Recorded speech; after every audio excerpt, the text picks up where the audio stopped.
It is 11:38 in the morning, Tuesday, January 28, 1986. At Kennedy Space Center in Florida, the Space Shuttle Challenger sits on Launch Pad 39B. It has been there for days. The launch has already been delayed 5 times. Bad weather, technical issues, scheduling conflicts. The viewing stands are full. The television cameras are rolling. Across the country, millions of people are watching live, including thousands of schoolchildren in their classrooms, because one of Challenger's 7 crew members is Krista McAuliffe, a teacher from New Hampshire, the first civilian ever selected to fly on the space shuttle. At 11:38 a.m., the engines ignite. Challenger clears the tower. In a conference room at Morton Thiokol's facility in Utah, a group of engineers watches the launch on a television screen. They have been fighting for the past 24 hours to stop this from happening. They presented data, they argued, they pleaded.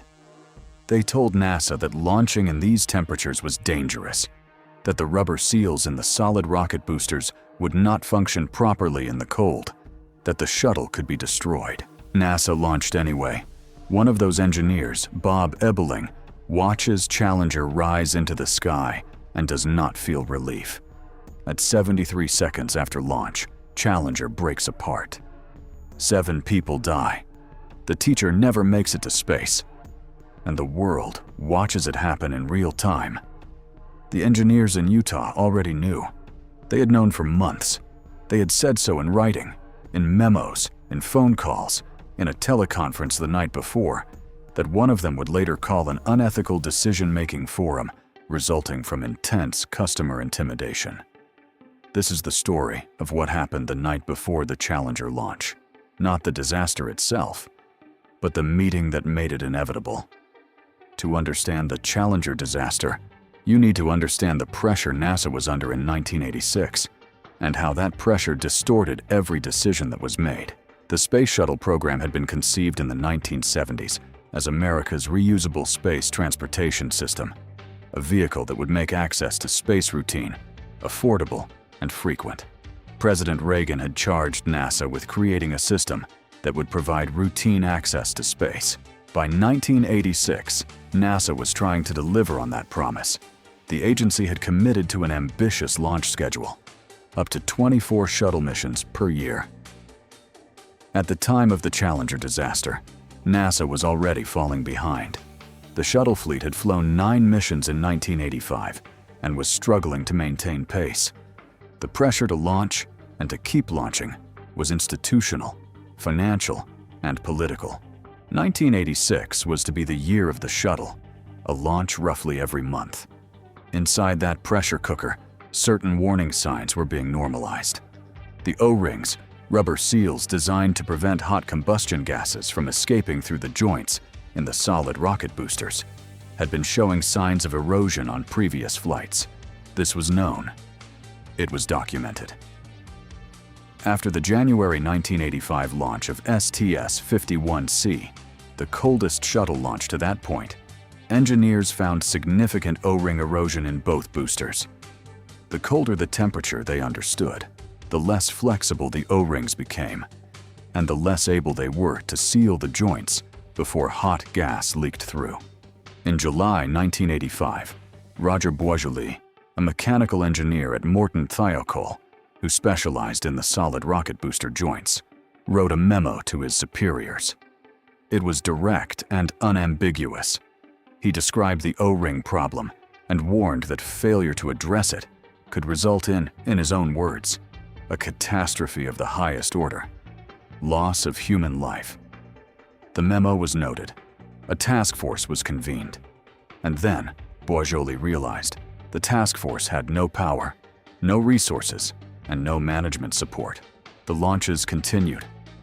In October 1985, Bob Ebeling wrote another memo, this one with a single word as its subject line, help. He was trying to get anyone's attention. It didn't work.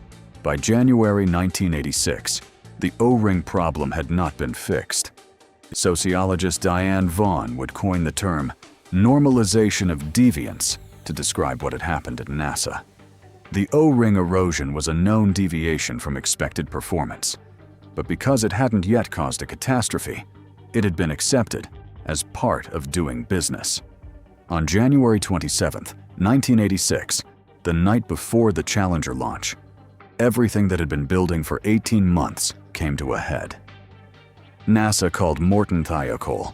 The overnight temperature at Cape Canaveral was forecast to drop to 18 degrees Fahrenheit. The O-rings had never been tested below 40 degrees. No shuttle had ever launched anywhere near that cold. The engineers at Thiokol were stunned. Bob Ebeling called his team together. They looked at the data. They looked at photographs from previous flights showing the correlation between cold temperatures and O-ring damage. Practically to a man, they concluded it would be catastrophic. They called NASA. What followed was a teleconference that would later be described as one of the most consequential and deeply flawed decision-making processes in the history of American engineering.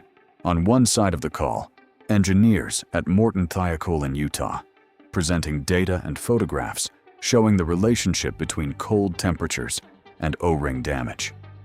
Their recommendation was unambiguous. Do not launch below 53 degrees Fahrenheit, the coldest temperature at which they had observed O-ring performance, and a temperature at which damage had already occurred. The forecast temperature for the Challenger launch was nearly 30 degrees colder than that. On the other side, NASA managers at Marshall Space Flight Center in Alabama and at Kennedy Space Center in Florida. They were skeptical, they were frustrated, and they were under pressure. NASA's position was essentially this: the engineers could not prove the O-rings would fail. They could show correlation, they could show concern, but they could not provide definitive proof of failure. And in the absence of definitive proof, the burden fell on the engineers to justify not launching, rather than on NASA to justify launching. One of the engineers, looking back 40 years later, described it as an impossible standard. "You cannot prove that something is unsafe," he said. "You can show that you are increasing the risk significantly, but you cannot prove it will fail." So they were in an absolute lose situation. Then NASA asked Morton Thiokol to make a final decision. What happened in that room has been described by the engineers, who witnessed it as the moment everything went wrong. The management team held a private caucus and deliberately excluded the engineering team, including Boisjoli and his colleagues, from the discussion. The general manager of Thiokol turned to his senior managers and asked what they wanted to do. 2 agreed to proceed with the launch recommendation. 1 refused. So the general manager turned to the dissenting manager and said, "Take off your engineering hat and put on your management hat." And that is exactly what happened. He changed his hat. He changed his vote. 30 minutes after he had been the one to recommend against the launch, he signed off on it. The teleconference resumed. Thiokol informed NASA that their earlier concerns had been addressed and that they were recommending launch. NASA asked if there were any objections. The engineers in the room, Boisjoli, Ebeling, the men who had been fighting for 24 hours to stop this, said nothing. They had been excluded from the management decision. It was the first time in NASA history that a launch had proceeded after receiving an explicit no-go recommendation from a major contractor. And NASA had not only questioned the recommendation, but pressured the contractor to change it. The technical cause was clear. The O-ring seal on the right solid rocket booster had failed in the cold temperatures.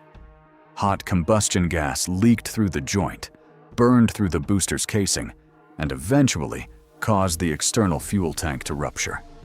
The resulting structural breakup killed all 7 crew members: Commander Francis Scobie, pilot Michael Smith, mission specialists Judith Resnick, Ellison Onizuka, and Ronald McNair, payload specialist Gregory Jarvis, and teacher in space Krista McAuliffe.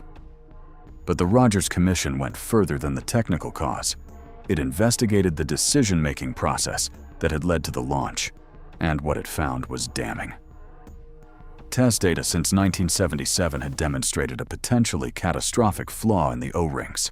Neither NASA nor Morton Thiokol had addressed this known defect.